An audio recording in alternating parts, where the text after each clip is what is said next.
Wear it for you who and on it adorn. A heart made of nettles, wove to the sleigh. Your name in rose petals is all I need. Oh, I am a poor man with nothing to give. Bom, a seguir vamos falar um bocadinho acerca do fogo. E André, apesar de vocês não terem colocado o fogo ou não o terem considerado como um recurso importante, permite-me discordar seriamente, porque acho que o fogo é, mesmo num deserto, é bastante importante.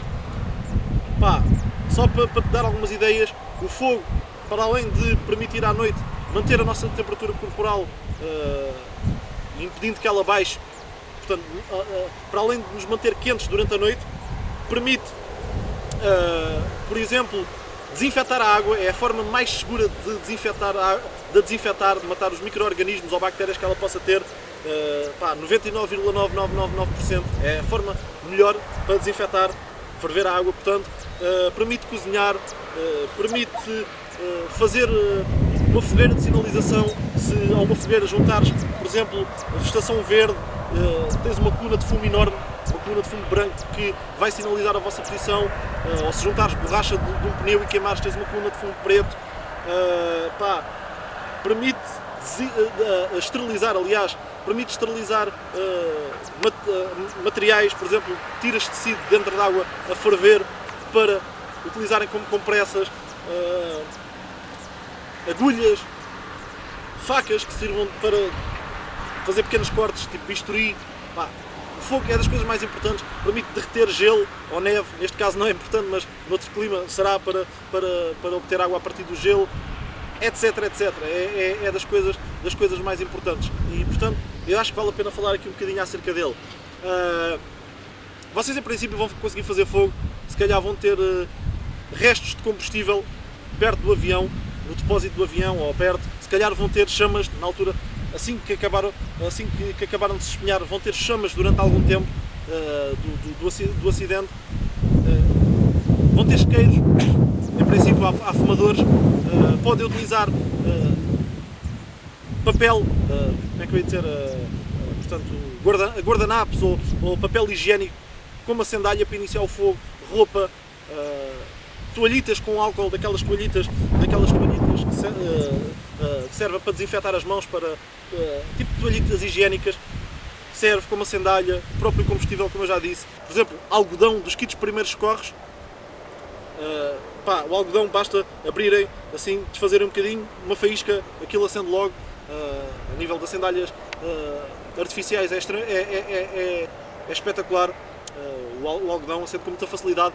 Para fazerem a chama durar, podem juntar algodão com batom docieiro, corta um bocadinho de batom docieiro, alguém que tenha, aquilo é tipo vaselina, tipo esfrega aquilo no algodão, o algodão acende com uma grande facilidade e a vaselina vai fazer a chama durar durante 5 ou 6 vezes mais. Em vez de durar tipo 30 segundos, dura, por exemplo, 3 ou 4 minutos a arder, e dessa forma vão ter muito mais hipóteses das chamas da acendalha pegarem fogo aos ramos que vocês vão colocar a seguir, etc. E podem existir inclusivamente acendalhas naturais perto de vocês, por exemplo, erva seca, até com faíscas, aquilo é uma excelente acendalha, pega que é um instante. Erva seca, arbustos secos depois de triturados.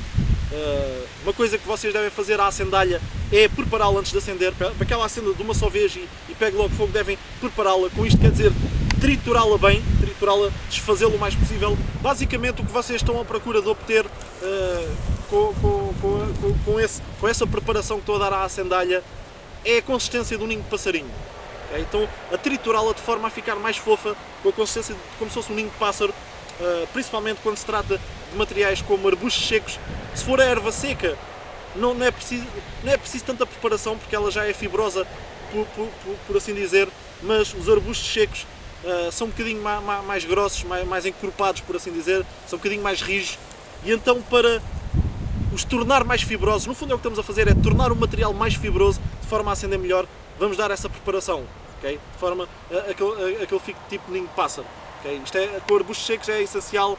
Para quem não sabe fazer uma fogueira, vou dar uma explicação muito simples, e acreditem que existe muita gente que não sabe como fazer uma fogueira de forma adequada, só com materiais naturais, sem ela se apagar.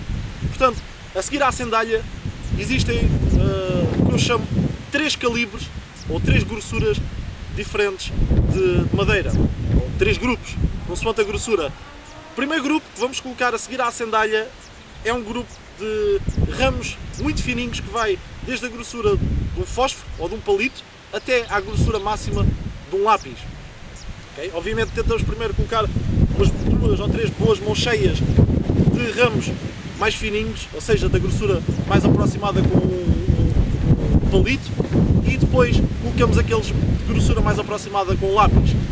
Depois existe o segundo grupo, que vai desde a grossura de um dedo mindinho até à grossura do vosso pulso.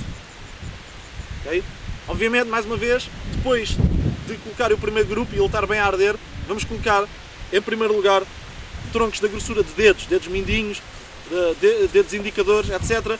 Depois podemos colocar troncos da grossura de polegares, troncos com o dobro da grossura de polegares, troncos com metade do pulso e depois troncos da grossura de um pulso. Okay?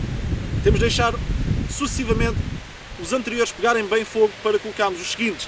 E por fim, se quisermos que a fogueira dure várias horas a arder, sem estarmos sempre a pôr troncos, vamos colocar o que eu chamo de combustível de longa duração, que são troncos mais grossos que o vosso pulso. Okay? Isto tem que ser feito por ordem. Se vocês, por exemplo, a seguir à sandália, colocarem logo, em vez de ramos fininhos da grossura de palitos, colocarem logo ramos da grossura de dedos, provavelmente as chamas da sandália não vão pegar esses ramos. Okay? Até porque a sandália dura pouco tempo a arder, é só mesmo para iniciar a fogueira. Ou se depois de terem ramos da grossura de dedos a arder, colocarem logo ramos quase da grossura do pulso, a fogueira vai-se apagar. Okay? É importante isto. Obviamente os ramos, todos eles têm que estar secos. Isto quer dizer que não podem ter vegetação verde, têm que estar despidos de vegetação verde e têm que estalar. Vocês quando partem têm que estalar. Se não estalarem bem, é porque não estão ainda bem secos para arder. Para terminar esta parte do fogo, queria só deixar aqui uma pequena dica ao André, uma técnica que eu acho que é importante fazer em qualquer situação de emergência no que toca ao fogo, porque permite assegurar os próximos fogos depois de termos conseguido o primeiro fogo. E basicamente é como fabricar char cloth, ou traduzindo para português, tecido carbonizado. O pessoal no Brasil chama algodão carbonizado, vai dar ao mesmo. No fundo, as duas premissas para o fazer são, em primeiro lugar, ter um pedaço de tecido 100% de algodão. Isto é que é fundamental, tem que ser mesmo 100% de algodão. Por exemplo, a partir de uma t-shirt, a maior parte das t-shirts são 100% de algodão, ou a partir de um lençol, algo desse género. E a segunda premissa é cozinhá-lo ao fogo num ambiente sem oxigênio nenhum. Isto vai pressupor ter qualquer espécie de recipiente metálico que dê para fechar, uma lata, por exemplo, porque nós não queremos queimar o tecido, queremos carbonizá-lo, é diferente, não podemos ter oxigênio. E então, colocamos dentro da lata, fazemos um furo nessa lata só para os gases que resultam do processo se escaparem e vamos colocar a lata ao fogo. Entretanto, vai começar a sair fumo e vai ser esse fumo que nos vai indicar quando o char cloth está pronto. Porque isto vai acontecer quando ele deixar de sair. Quando deixar de sair fumo ou ele abrandar praticamente para zero, abrandar substancialmente, sair só um bocadinho nada, quer dizer que o char cloth está pronto. Ficam com, parece uma seda, aquilo tem uma consistência, parece seda e é totalmente preto. E ao ficarem com este recurso, ficam com uma coisa extremamente importante, porque assegura os próximos fogos, no sentido em que é de muito fácil ignição. Qualquer pequena fonte de calor vai dar ignição ao char cloth. Até faíscas de muito baixa temperatura, como por exemplo as do isqueiro. Lá está, uma situação, tenham conseguido fazer a primeira fogueira, o isqueiro acabou, o isqueiro entretanto, depois de já terem feito umas quantas fogueiras, acabou o gás, ficam com as faíscas. Se tiverem feito char cloth anteriormente, com as faíscas conseguem pegar ao char cloth.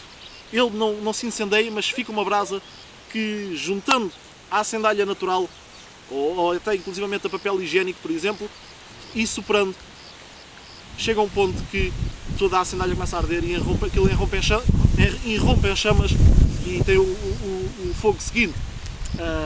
Por exemplo, pode inclusivamente acender aquilo com uma lupa, uma garrafa de água transparente, faz um efeito de ampliação da lupa ao sol. É perfeito, é perfeito para acender o char cloth, muito fácil. Também é possível fazer sem isso, sem ser com Charcoal, como estão a ver nas imagens. Aí era uma altura do verão que estava muito calor e estou a acender erva seca só com a garrafa, a fazer de lupa, mas com Charcoal é ainda mais fácil. Pá, é uma coisa que, sendo de facto de estilo ignição, assegura nesse sentido os próximos fogos, facilita bastante.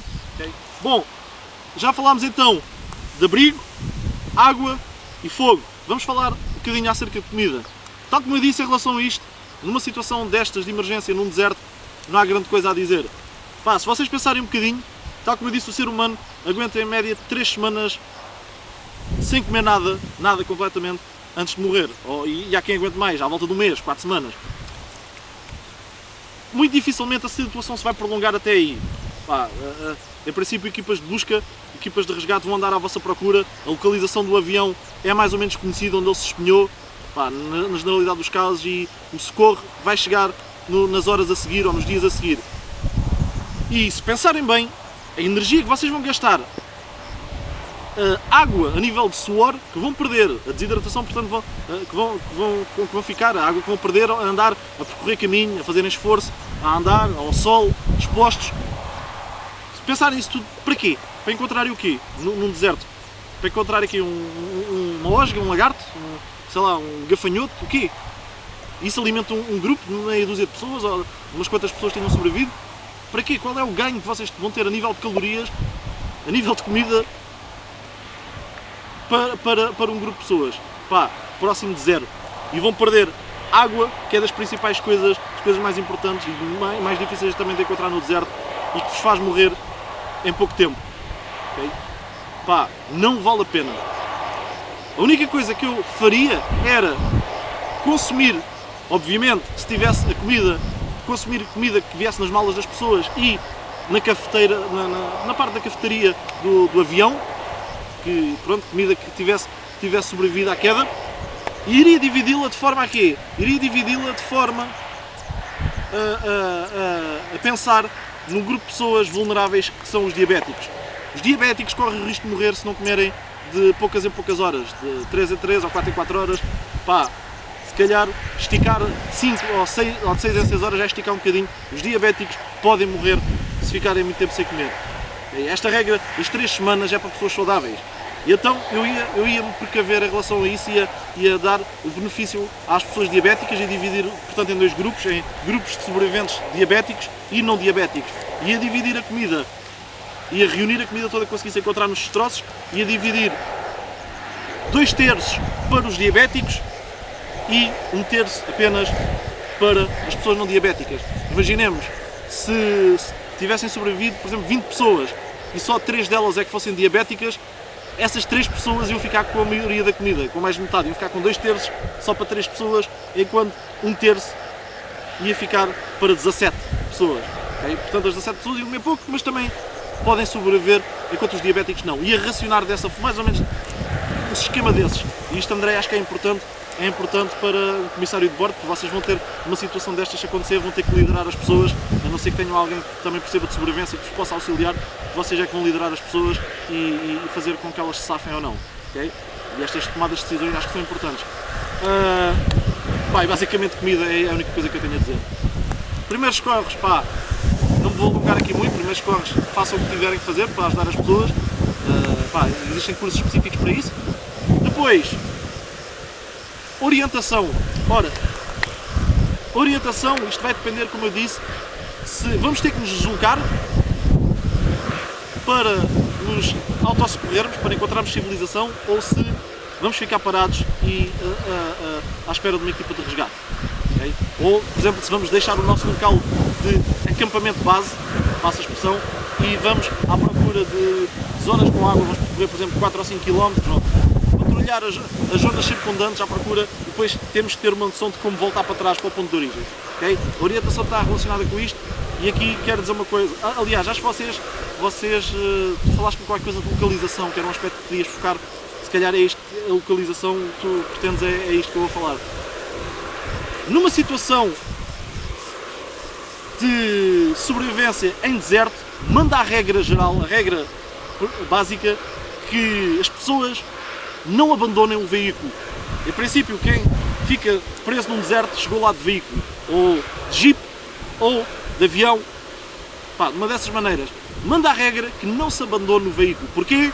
Porque o veículo é muito mais visível do ar do que uma pessoa sozinha, ou inclusivamente um grupo de 10 ou 20 pessoas, ok? Uma equipa de resgate, ou inclusivamente qualquer pessoa que passe de avioneta, que nem sequer está à procura de ninguém, mas está a passar, muito mais depressa vê os destroços de um avião, que é uma coisa gigante, do que vê um grupo de 20 ou 30 pessoas. Nível de sinalização, isto é importantíssimo. Pá, na maioria dos casos, vocês se espinharem num deserto não vão conseguir. Os desertos têm extensões de quilómetros e quilómetros e quilómetros sem civilização, vocês provavelmente não vão conseguir pelo próprio pé sair. Não têm recursos, não têm água nem comida que vos permita aguentar a viagem. Okay? A única exceção é chegar a um ponto crítico, depois de esgotado a água que temos connosco, chegarmos àquele ponto crítico que temos que ir à procura desesperadamente de água, porque senão já não aguentamos mais um dia ou dois, vamos acabar por morrer. Se calhar nessa situação convém enviar uma patrulha, entre aspas, de meia dúzia de pessoas, umas quantas pessoas, à procura dos tais sinais que eu falei ali no quadro e tentarem recolher água para o grupo todo. Mas convém elas próprias levarem também mantimentos, levarem água, levarem se calhar maneira de fazer fogo, que fogo é importante, levarem qualquer coisa que lhes dê sombra, que permita montar assim uma espécie de, como vocês viram com a manta, para se abrigarem.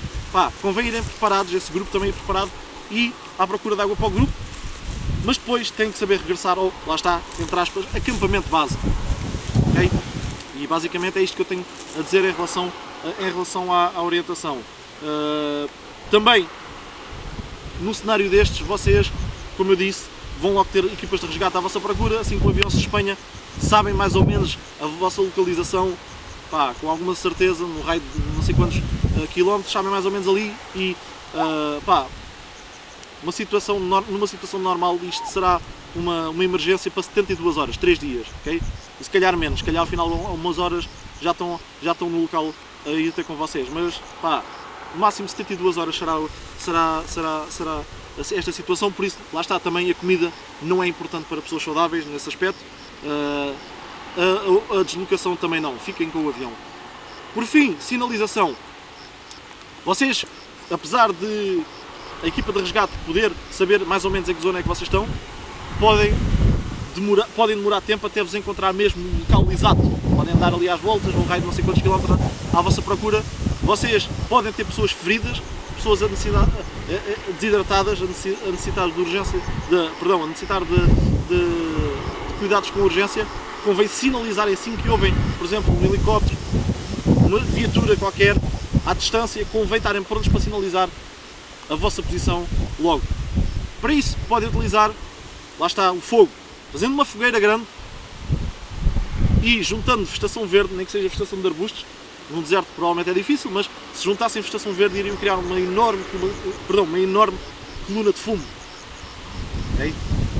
Neste caso, lá está, recursos no avião, o que é que têm?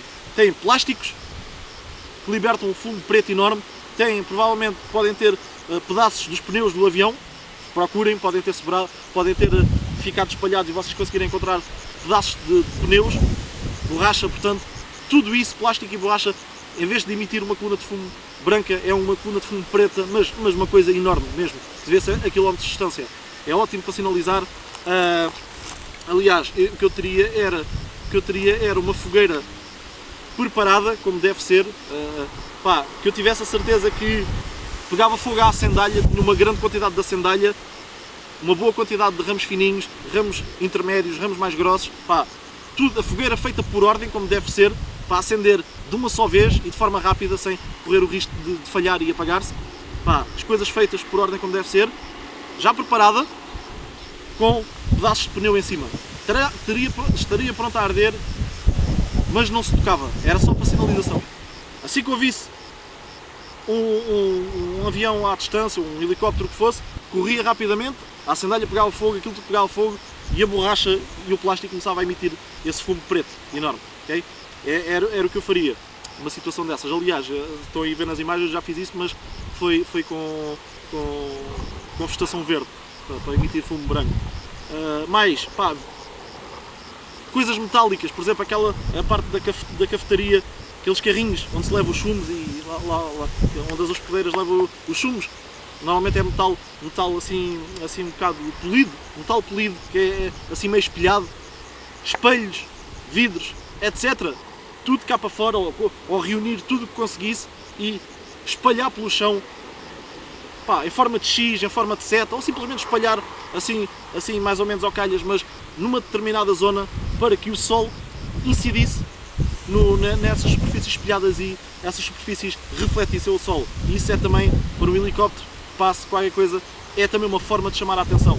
Pá, o próprio avião em si é enorme, chama a atenção, é uma forma de sinalização, a carcaça do avião também, roupas, pá, tentarem utilizar, lá está, olha, o lençol branco, por exemplo, o branco é altamente visível em qualquer lado, à exceção da neve, roupas coloridas, qualquer coisa que vocês possam fazer para sinalizar é importante. Pá, e pronto, André, é isto, foi isto o vídeo, espero sinceramente que tenhas gostado, era o que eu faria e é por isso que eu te pedi algum tempo para pensar no assunto. Aliás, eu se estivesse envolvido numa coisa destas, num desastre deste avião, se calhar as primeiras 2 horas ou 1 hora, dependendo da altura do dia que fosse, depois de estabilizar a situação, os feridos, etc., ficava parado a pensar, a traçar um plano, e foi basicamente isso que eu quis fazer, por isso pedi um tempo para pensar, e é importante fazer isto, pensar e planear as ações que vamos tomar. Foi isso que eu quis fazer, para agora dar uma resposta do que é que eu faria numa situação dessas. Espero que o vídeo tenha sido útil para ti e para o pessoal que está aí a ver em casa, para discutir um bocadinho isto. Podem discutir entre vocês nos comentários, dar opiniões do que é que fariam ou o que é que não fariam. Pronto, mais uma vez, André, obrigado por me teres contactado. A ver se um dia destes o pessoal vai jantar, fazemos aí um jantar da escola. Quanto a vocês, rapaziada, que acompanham os meus vídeos no canal dos Craft Loose, obrigado pelo vosso apoio, que é permanente. Obrigado pelos vossos comentários e participação. Já sabem, eu sou o Pedro, praticante dos Craft Técnicos de Sobrevivência. No próximo.